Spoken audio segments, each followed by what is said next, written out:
Le monde des fourmis, épisode 1. Alors comme vous le savez peut-être, notre monde possède une diversité incroyable de fourmis. Nous avons des fourmis qui mangent des graines, nous avons des fourmis qui mangent des champignons, des fourmis qui mangent des liquides sucrés grâce aux pucerons, nous avons des fourmis qui font des nids avec des feuilles, des fourmis qui vont faire des symbioses avec différentes plantes ou même d'autres fourmis.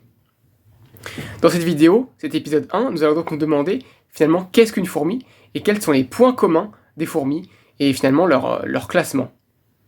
Nos fourmis font donc partie du règne Animalia, comme vous le savez. Voilà. Ensuite, elles ont pris l'embranchement des arthropodes.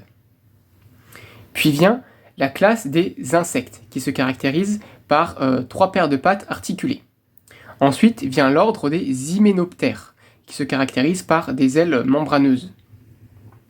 Vient ensuite le sous-ordre des apocrites, qui se caractérise par un étranglement entre l'abdomen et le thorax, qu'on retrouve chez de nombreux insectes, comme vous pouvez le voir. Vient finalement l'infraordre plutôt des aculéates, qui se caractérise par une régression de l'organe qu'on appelle l'ovipositeur, qui va donner un aiguillon pour certaines fourmis, ou un acidopore pour les autres.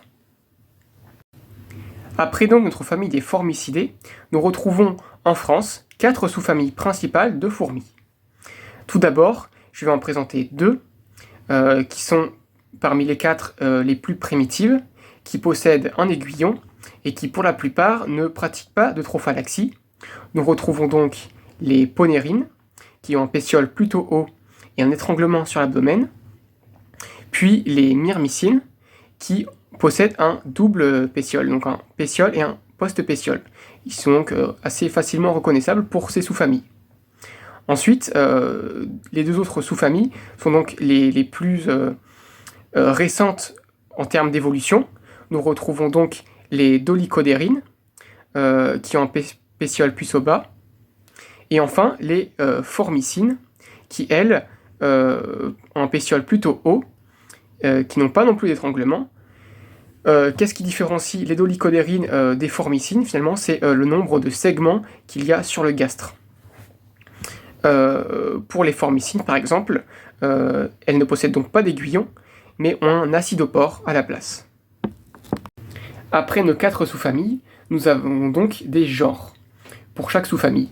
Par exemple, pour les formicines, nous avons le genre Lasius, puis nous avons ensuite différents sous-genres, comme le sous-genre Dendrolasius, Cotoliasus, Knotoliasus, et même donc le sous-genre Lasius. Puis différentes espèces correspondant à ces genres et sous-genres, et parfois même des sous-espèces. Voilà, c'est tout pour aujourd'hui. Vous avez maintenant une idée un petit peu de comment classer les fourmis et quels sont leurs points communs. Je vous invite donc à vous abonner, à activer la cloche, et on se retrouve pour une prochaine vidéo.